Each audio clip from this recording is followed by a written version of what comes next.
চলে এসেছি কোহিতুর এবং কোহিতুর সাইজ দেখেছেন একদম পারফেক্ট সাইজ। তো আমরা নিজে হাতে গাছ পাকা কোহিতুর পাচ্ছি আজকে। তো এটা হচ্ছে কোহিতুর আমের গাছ এবং এই যে দেখতেই পাচ্ছেন কোহিতুরের একদম পারফেক্ট কোহিতুর আম। এখানে চাচা পাচ্ছেন, কোথায় আছে একটা ওই নিচে। ও এটা ইকবাল কি সাইজ এদিকে। তো এই হচ্ছে গাছ পাকা একদম কোহিতুর দেখতেই পাচ্ছেন। তো আমরা এখন বোঠা সমেত ও এই হচ্ছে কোহিতুর। আপনারা মুর্শিদাবাদের বিখ্যাত কোহিতুর আম আপনারা সহজেই পেয়ে যাবেন, আমাদের সঙ্গে যোগাযোগ করতে পারেন। অর্গ্যানিক মুর্শিদাবাদ যেখানে প্রকৃতির কাছাকাছি যেখানে, এবং সেখান থেকে আপনারা এই আম আপনার বাড়িতে পৌঁছে যাবে, আমরা সেই ব্যবস্থা করছি।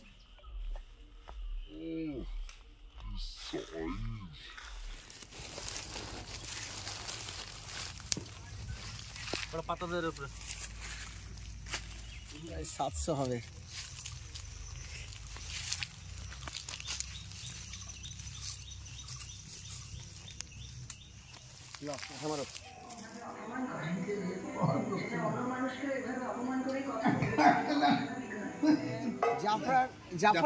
জাফরগঞ্জ এবং ফৈয়াজবাগ এবং নবাবী আমলের যে 200 বছরের বেশি প্রায় প্রাচীন বাগানে, এবং সেখানটায় আজকে বিশেষ করে ফারুক ভাইয়ের আমন্ত্রণে আমাদের সঙ্গে আছে আমাদের অঞ্জন দা।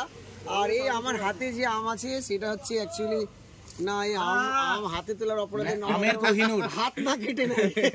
তো যাই হোক, নবাবী আমলে কি হতো এটা যদিও জনশ্রুতি যে নবাবরা নাকি খেয়ে আটিটা ফুটো করে ফেলতো যাতে বাইরে কেউ গাছ লাগাতে না পারে, মানে এই জনশ্রুতি।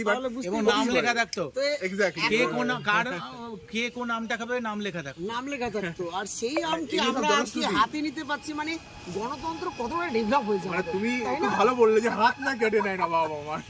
নবাব থাকলে হয়তো হাত না কেটে নেয়। যাই হোক, আমরা এটা বলছি তাই, কিন্তু এতটাই আমাদের দেশের ডেমোক্রেসি যে আজকে আমরা সেই আম আমরা সাধারণ মানুষও খাচ্ছি, সবাই খাচ্ছেন, এবং তাদের নাম নিয়েও আমরা কিন্তু গৌরবান্বিত হচ্ছি। তো সেই আম আমার হাতে আছে এবং আমরা দেখি এই আমটা, এই যে এত রস, এই যে দেখতে পাচ্ছেন।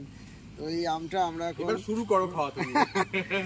না, এটা হচ্ছে আমরা সবাই মিলেই খাবো। হ্যাঁ, দাদাকে দিয়ে, আমার দাদা বড়দাকে দিয়ে। দাদার খুব প্রিয়, মনে আছে দাদা গত বছর রাইসবাগে পুরো মাটিতে এই আমের রসে কাদা হয়ে গেল পুরো। কেমন হয়েছে এটা? রেডি? হ্যাঁ রেডি, এটাই বেস্ট খাবার আমার মনে হচ্ছে। একটা দিন গেলে ভালো। আচ্ছা ভাই, যাই হোক, ও খাচ্ছে। হ্যাঁ, তুমি ট্রাই করো। অপূর্ব সত্যি। মানে বলে না যে বাঙালিরা ভোজন রসিক, হ্যাঁ, যে কোনো মানে খাবারের ক্ষেত্রে এখনো একদিন লাগতো, তাও টেস্টটা দেখুন কি ভালো, অপূর্ব যেমন সেন্ট আর হচ্ছে সেই রকম স্মেল দিচ্ছে সুন্দর। হ্যাঁ, স্মেলটা এই বাগানে গেছি, 3 ধরনের কোহিতুর 3 রকম টেস্ট একদম। কারণ আপনারাও যারা দেখছেন তারা অবশ্যই আমাদের যে মুর্শিদাবাদের যে বিখ্যাত আমগুলো আছে সেইগুলো আপনারাও উপভোগ করুন, আপনারাও খান। সেই সাথে আমাদের যে আমের ঐতিহ্য সেটা মানুষের কাছে তুলে ধরুন, যাতে আমাদের এই আম চাষের সঙ্গে যুক্ত যারা, তাদের একটা যেমন আর্থিক তারা যেন সঙ্গতি লাভ করতে পারে, ঠিক সেই সাথে আমাদের আমের যে ঐতিহ্য সেটা আবার ফিরে আসে, এবং ম্যাঙ্গো ট্যুরিজম যেটাকে আমরা বলছি সেটাও যাতে প্রমোট হয়। কারণ প্রত্যেকটা জিনিসই আমাদের আর্থসামাজিক এবং সংস্কৃতির সঙ্গে জড়িত। একটা আজকে আম হারিয়ে যাওয়া মানে শুধু আম হারাবে না, এই আমের সঙ্গে জড়িত আমাদের ইতিহাস, আমাদের সংস্কৃতি, আমাদের যাপনে যে প্রক্রিয়া সেটা হারিয়ে যাবে। সুতরাং একটা গাছকে বাঁচিয়ে রাখা, একটা ফলকে বাঁচিয়ে রাখা, একটা পশুকে বাঁচিয়ে রাখা, একটা হচ্ছে একটা বিলুপ্তপ্রায় ফলকে বাঁচিয়ে রাখা, এটা আমাদের প্রত্যেকের মানে উচিত। এবং সেই কাজে আপনি অংশগ্রহণ করতে পারেন কীভাবে, এই যে মরশুমি যে সমস্ত ফল মূল সেগুলো আপনারা উপভোগ করুন এবং অন্যদেরকে খাওয়ার সুযোগ করে দিন।